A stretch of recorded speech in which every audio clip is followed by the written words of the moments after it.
काल झालेली घटना ही प्रचंड मुंबईला हादरवून सोडणारी होती। मोठी घटना आहे, अत्यंत दुःखद घटना आहे आणि ह्या घटना ही मानवनिर्मित घटना असं मी मानतो। प्रशासनाच्या चुकीच्या गलथान कारभारामुळे झालेली घटना आहे, शासनाच्या दुर्लक्षितपणामुळे झालेली घटना आहे। मागच्या 2 वर्षामध्ये कुठल्याही निवडणूक मुंबई कॉर्पोरेशनचं झाले नाही। मुंबईचा कारभार ज्या लोकांच्या हातात आहे ते अधिकारी आहेत किंवा त्यामध्ये सीएम आणि मुख्यमंत्र्यांचा नगरविकास खात्याचा कंट्रोल आहे। मुंबईमध्ये 388 इलिगल होल्डिंग आहेत, 388। मुंबई कॉर्पोरेशन 40/40च्या होल्डिंगलाच परमिशन देते, 40/40 त्याच्या पलीकडे मुंबई कॉर्पोरेशन होल्डिंग देत नाही।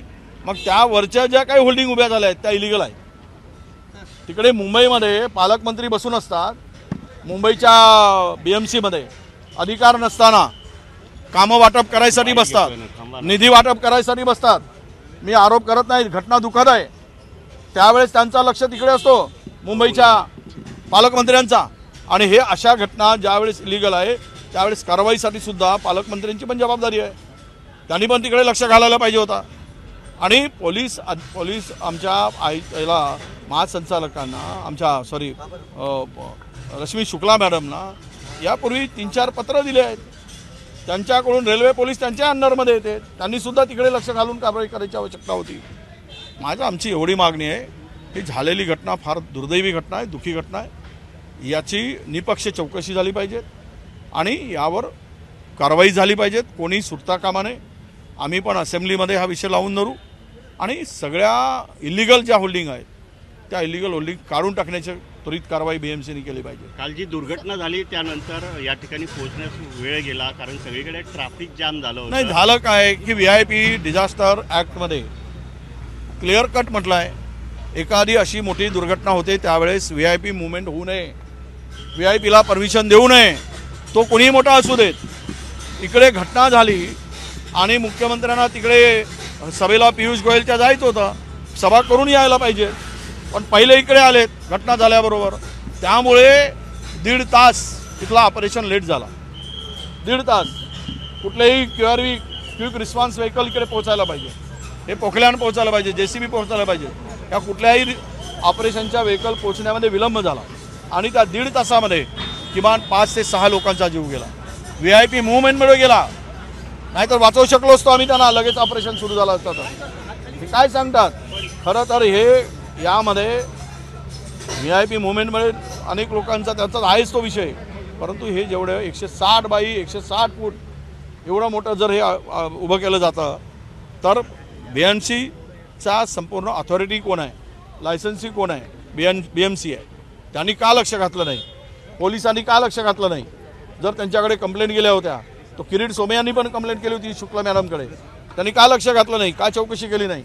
असे अनेक मुद्दे आहेत। या सर्व मुद्द्याची चौकशी, विषयाची चौकशी व्हावी आणि दोषीवर कारवाई व्हावी अशी आमची मागणी आहे। सर, पालिकेने 40/40 इतका फुटाच्या होर्डिंगची परमिशन दिली असताना देखील 120 फुटाचे 4 होर्डिंग लागोपाठ आहेत।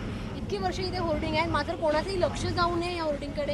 हे बघा, BMCचे ऑफिसर जे आहेत, वॉर्ड ऑफिसर आहेत, विभाग ऑफिसर आहेत, ते काय करतात? एखादी टावर जर 2 मजले उंच झाला तर त्यांना नोटीस देऊन पैसे वसूल केले जातात। हे इथे काय? इथे पण तेच आहे, चंदा लो धंदा दो, हेच चाललं आहे आणि चंदा खाणं सुरू आहे। हे राज्यच आता 30% गेलं आहे। 30% घेतल्याशिवाय कुठलंच काम राज्यामध्ये होत नाही। 30%चं कमिशन कोरीचं राज्य आहे, म्हणून हे घटना अशा घडतायत तिथे। आणि हे जर इलिगल उभं झालं होतं तर वॉर्ड ऑफिसरनी काय कंप्लेंट केली? तो जबाबदार नाही का? 160 फूट उंच केलं गेलं, अनेक तक्रारी झाल्यात, त्या संदर्भात चौकशी का केली गेली नाही? ते इलिगल होतं तर का पाडून टाकलं नाही, काढलं नाही? हा सगळा विषय त्यामध्ये येतो। सर, या घटनेत आता 14हून अधिक लोकांच्या संख्येला वर्तवली जाते, मात्र अशा घटनेमध्ये महापालिका असेल किंवा रेल्वे असेल जबाबदारी झटकताना पाहायला मिळते। नेमकं याच्यावरती नाही, जबाबदारीतून पळ काढता येणार नाही। जो जबाबदार असेल, आता 10 जूनपासून अधिवेशन पण सुरू होत आहे, हा विषय आम्ही तर लावून धरणारच आहोत। सरकारला आम्ही म्हणू की निपक्ष चौकशी करा, खरं जो जबाबदार आहे त्याला जबाबदारीतून पडता येणार नाही। आज 14 म्हणतायत, आमच्याकडे माहिती आली की त्या 18च्या वर कॅज्युलिटी आहे। आमच्याकडे काही लपवलं जात आहे, कारण निवडणुकीच्या तोंडावर हे करू नये आणि फोटो व्हायरल केले जातात। काही मूर्ख फोटोवर व्हायरल करतात, अमुकांच्या बरोबर फोटो, तमुकांच्या बरोबर फोटो, आता नीरव मोदींच्या बरोबरचा फोटो कोणाचा दाखवायचा? तो मग त्यांच्यामध्ये भागीदार आहेत काय? तो रेवण्णा आहे, प्रज्वल रेवण्णा, त्याच्याबरोबर फोटो PM चे आहेत, त्यांना भागीदार समजायचा? आमचे अदानी सोबत फिरतात PM च्या फ्लाईटमध्ये, त्यांना भागीदार समजायचा? हा फोटोमुळे कोणावर असा आरोप करता येत नाही, पण ते मूर्ख आहेत की अशा पद्धतीचा आरोप करतात. यामध्ये स्पष्टपणे चौकशीची गरज आहे. आणि जे घटनेला जबाबदार ज्या लोक आहेत ते मुंबईमध्ये, मी सांगितलं, मुंबई कॉर्पोरेशनमध्ये जाऊन पालकमंत्री ठाण मांडून बसतात. काय करतात? कामं वाटप करायसाठी, निधी वाटप करायसाठी, कशासाठी बसतात? कोणतं काम आहे त्यांचं तिथे? त्या यंत्रणेला का डिस्टर्ब करतात? काम करू देत नाहीत.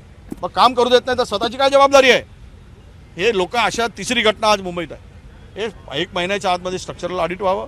388 इलिगल आहेत, जे नियमाच्या बाहेर ज्या होल्डिंग लागल्या आहेत. कारण कॉर्पोरेशनच्या नियमात 40/40च्या वर देता येत नाही.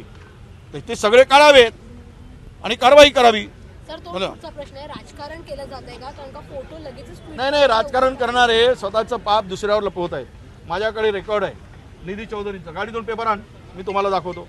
निधी चौधरी कोण केव्हाच्या काळातले होते आणि काय पत्र आणलं? अरे 2 मिनिटं आण, सगळा मी मीडिया पुढे दाखवतो. कोणाची जबाबदारी आहे ती? हे कोण करून घेत आहे? दुसऱ्यावर जबाबदारी फोटो म्हणून ढकलता येत नाही. पापाचे वाटेकरी कोण आहेत हे सगळं ओपन होईल चौकशीमध्ये. पण मी